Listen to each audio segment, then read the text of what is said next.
여기 한 멕시코 숙녀가 인천공항에서 뜨거운 눈물을 흘리고 있습니다.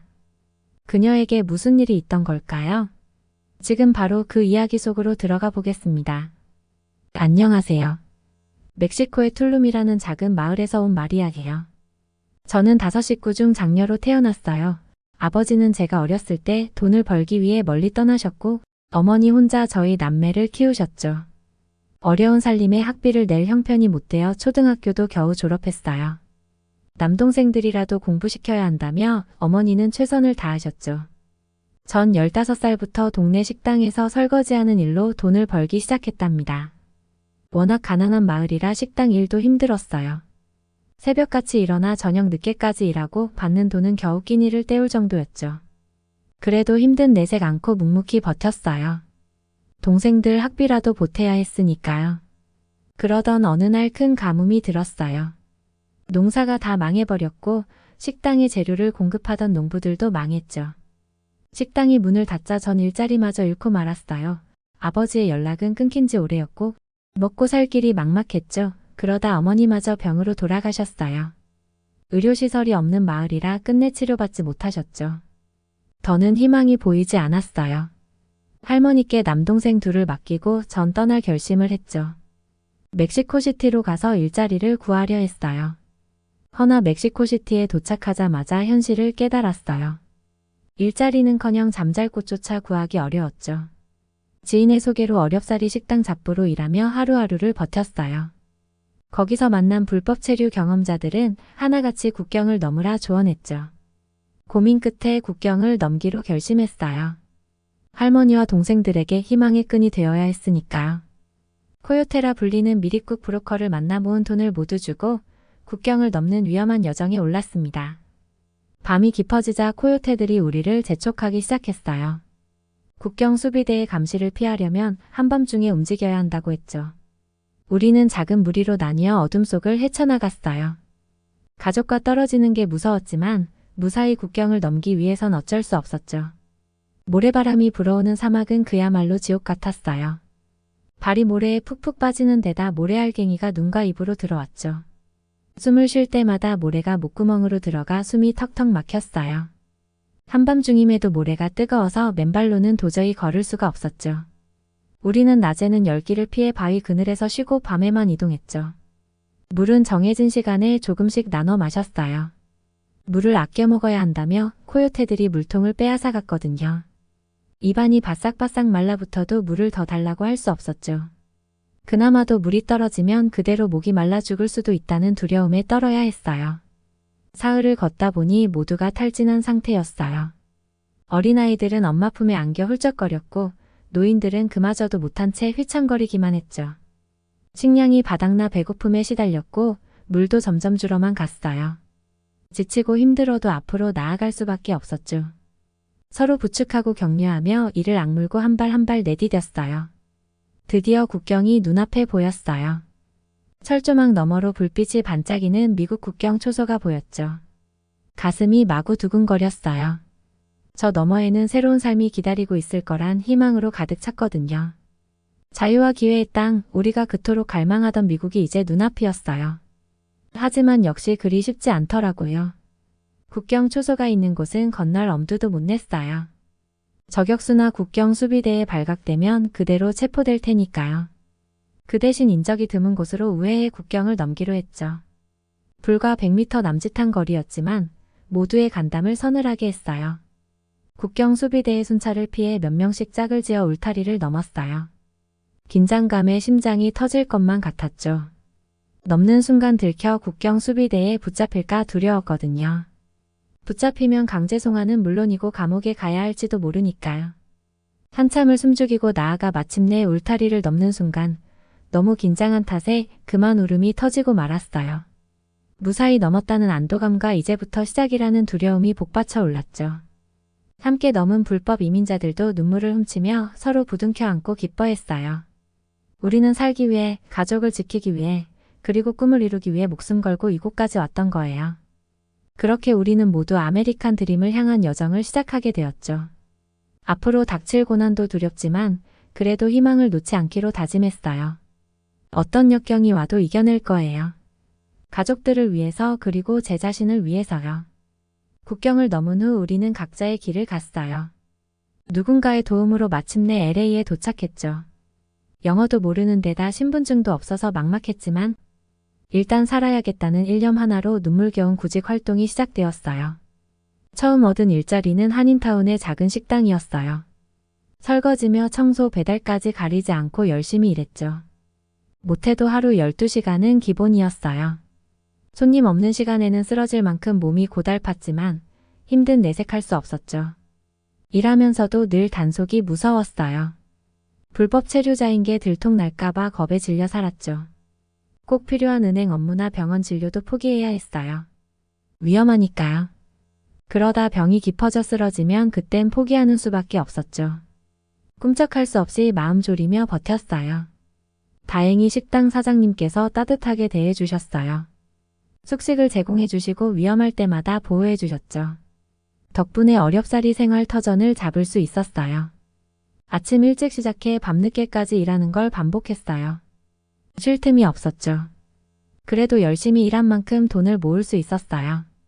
생활비를 제외한 돈은 고스란히 본국에 있는 가족들에게 보냈죠.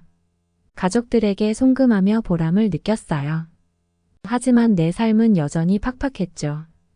잠깐의 휴식도 아까워 매일을 온전히 일에만 매달렸어요. 이게 내가 꿈꿔온 삶일까? 포기하고 싶은 마음이 굴뚝 같았죠. 그런데도 희망만은 놓을 수 없었어요. 그렇게 일하다 보니 정신없이 1년이 흘렀어요. 그 사이 단속반에 적발되어 강제 추방당할 뻔도 했죠. 겨우 피했지만 조마조마한 나날의 연속이었어요. 어느 날 그만 지쳐 쓰러지고 말았어요. 가뜩이나 연약한 몸에 무리한 노동이 화근이 된 거죠. 병원은 꿈도 못 꾸고 방에 누워 신음하던 어느 날 한 광고를 보게 되었어요. 그건 불법 체류자들을 돕는 민간단체의 무료 진료 광고였어요. 망설이다 겨우 연락처를 눌렀죠. 꼭 살아야만 했으니까요. 진료 받으러 가는 날 너무 긴장한 탓에 식은땀이 줄줄 흘렀어요. 단속반이 와 있으면 어쩌나 가슴 졸였죠. 그런데 그곳에서 한 한국계 의사 선생님을 만나게 되었어요. 한국에 가보는 건 어떨까요? 진찰을 마치고 선생님이 불쑥 물으셨어요. 한국 정부에서 의료 관광객들을 위해 비자를 발급해준다더군요. 치료도 받고 한국에서 새 출발해보는 것도 좋을 거예요. 말씀을 듣는 순간 울컥 눈물이 쏟아졌어요.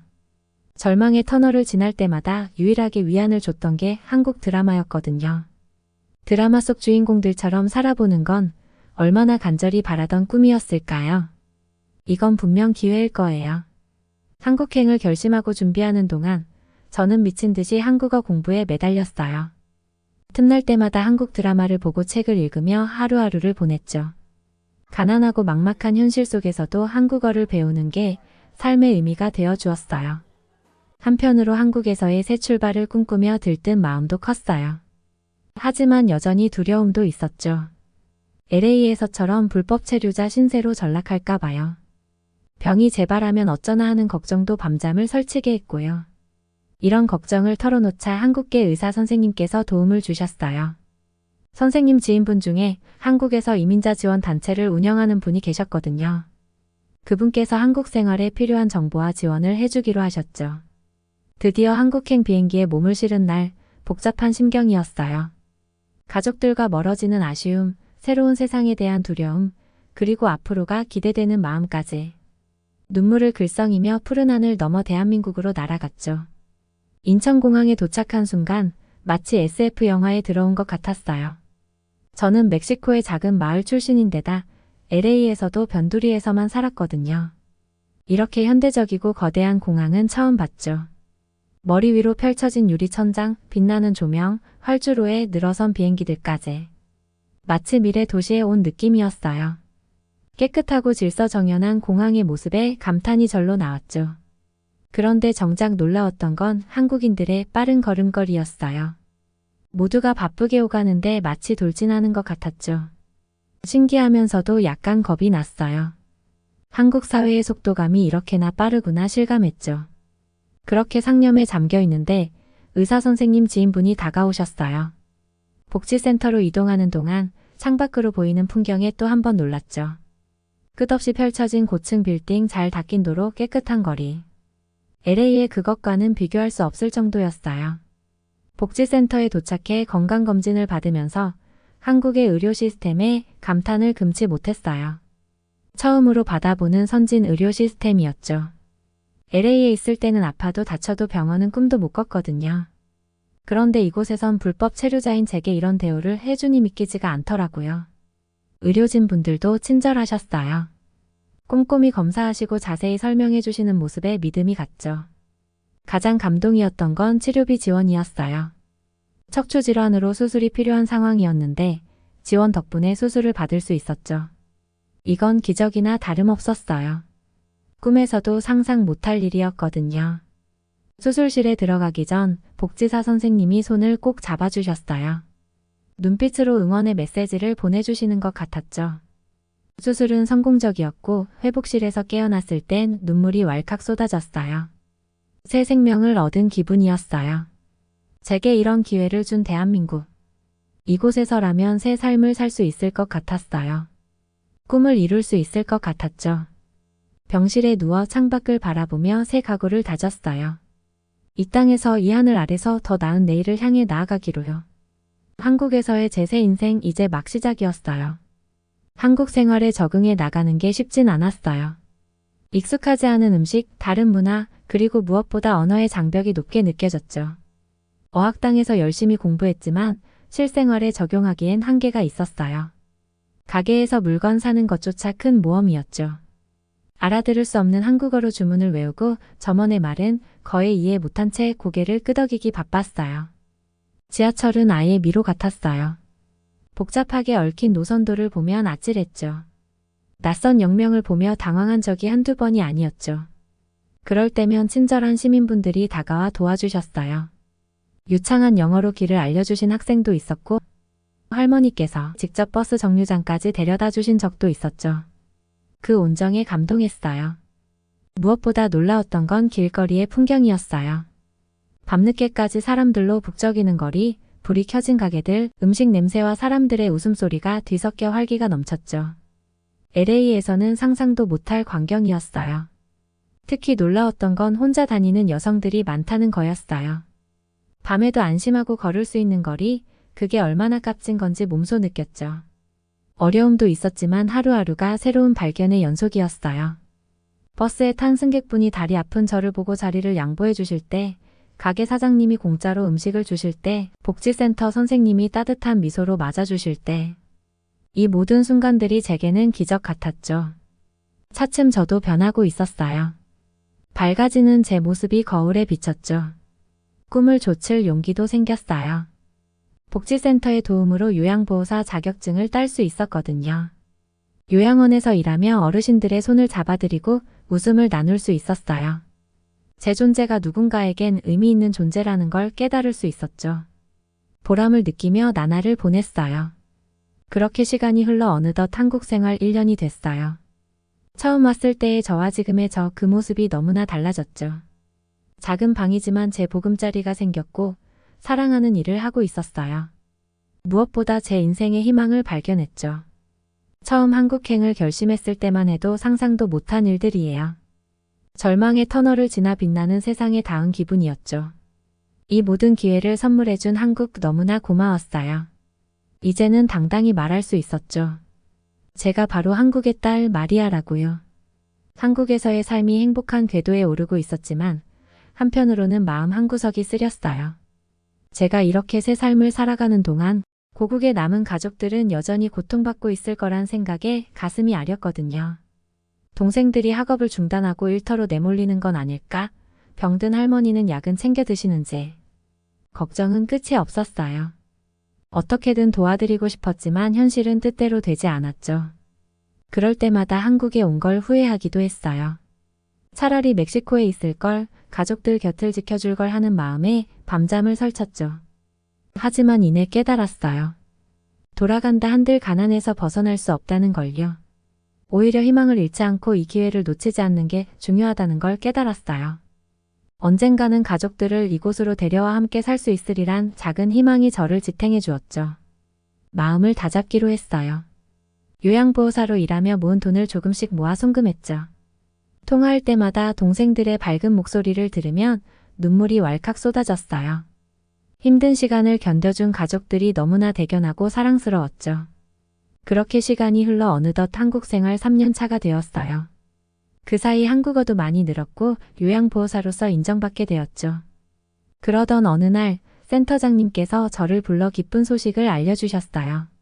제 사정을 잘 아시던 센터장님께서 몰래 준비해 주신 거였죠. 우수 이민자로 선정되어 최종적으로 영주권을 받게 된 거예요. 너무나 놀라고 감격스러워 말문이 막혔죠. 그리고 더 큰 선물이 기다리고 있었어요. 가족 초청 비자 발급도 도와주시겠다고 하시는 게 아니겠어요? 이건 기적 그 자체였어요. 꿈만 같았죠. 그로부터 6개월 후 인천공항. 저는 눈물로 범벅이 된 얼굴로 입국장을 바라보고 있었어요. 곧 입국 게이트가 열리고 한참을 기다리던 가족들이 모습을 드러냈어요. 멀리서도 환하게 웃고 있는 동생들, 할머니의 모습에 터벅터벅 달려갔죠. 그렇게 힘차게 뛰어간 적이 살면서 있었나 싶을 정도로요. 마리아. 제 이름을 부르는 목소리에 더는 참을 수가 없었어요. 끝없는 포옹, 끝없는 눈물. 어쩌면 이 순간을 위해 저는 그 모든 역경을 견뎌온 걸지도 몰라요. 가족들과 함께 집으로 가는 길. 서로의 손을 꼭 붙잡고 다시는 놓지 않기로 마음먹었죠. 그렇게 가족들과 함께 집으로 가는 길, 문득 지나온 발자취들이 스쳐 지나갔어요. 멕시코에서의 절망, 미국에서의 좌절, 그리고 한국에서 맞이한 기적까지. 이 모든 여정 끝에 저는 이제 당당한 한국의 새 가족으로 서 있게 되었죠. 이 놀라운 변화를 선물해 준 건 다름 아닌 대한민국이에요. 힘든 시기에 저를 품어주고 꿈을 향해 나아갈 수 있게 도와준 나라죠. 그런데 문득 깨달았어요. 이 나라가 지금의 모습으로 우뚝 설 수 있었던 건 선배 세대분들의 피나는 노력 덕분이라는 걸요. 6.25 전쟁의 폐허를 딛고 일어서신 분들, 산업화와 민주화라는 두 마리 토끼를 잡기 위해 혼신의 힘을 다하신 분들. 그분들의 희생과 헌신이 있었기에 오늘의 대한민국이 존재하는 거잖아요. 저에게 이런 기회를 주신 분들이 바로 50대, 60대, 70대 어르신들이신 거죠. 그 고마움을 어찌 다 표현할 수 있을까요? 말로는 다 할 수 없는 감사함이 제 가슴을 가득 채웠어요. 이 자리를 빌려 진심으로 감사 인사를 드리고 싶습니다. 어르신들 정말 고맙습니다. 당신들이 이뤄놓은 업적들이 저희 새내기 이민자들에게 삶의 터전이 되어주고 있어요. 그 은혜를 잊지 않고 이 나라의 보탬이 되는 사람이 되겠습니다. 한국의 어른이신 당신들처럼 저 또한 이 나라의 미래를 짊어질 세대를 위해 헌신하며 살아가겠습니다. 대한민국 발전에 저의 작은 힘을 보태겠습니다.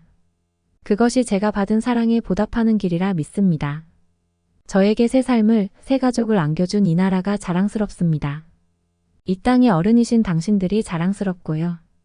이 기회를 허투루 쓰지 않고 최선을 다해 살아가며 보답하는 삶을 살아가겠습니다.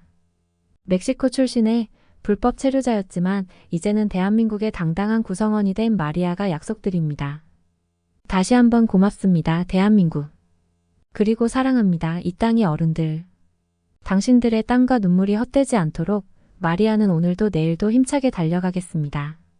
이 나라에 우리 모두의 삶에 사랑과 희망의 씨앗이 가득 피어나기를 기도하며 글을 마치겠습니다. 자, 오늘은 멕시코에서 온 마리아 씨의 감동적인 사연이었습니다. 마리아 씨의 이야기를 들으며 저 자신을 돌아보게 되었습니다. 포기하지 않는 희망, 기회에 대한 감사함, 나눔을 실천하는 삶. 우리가 마리아 씨에게서 배워야 할 점들이네요. 특히 선배 세대들의 노력 덕분에 우리가 누리는 지금의 대한민국이 있다는 말씀에 가슴이 뭉클했어요. 그분들께 감사드리고 우리도 후배 세대를 위해 더 나은 세상을 만들어 가야겠다는 다짐을 해봅니다. 마리아 씨처럼 우리 모두 희망을 잃지 말고 오늘도 멋진 하루 보내시길 바랄게요. 오늘의 사연이 마음에 드셨다면 구독과 좋아요를 부탁드립니다. 채널 구독과 좋아요는 저희에게 큰 힘이 된답니다. 끝까지 시청해주셔서 감사드리고요. 다음에 더 좋은 사연으로 찾아뵙겠습니다. 고맙습니다. 감동코리아였습니다.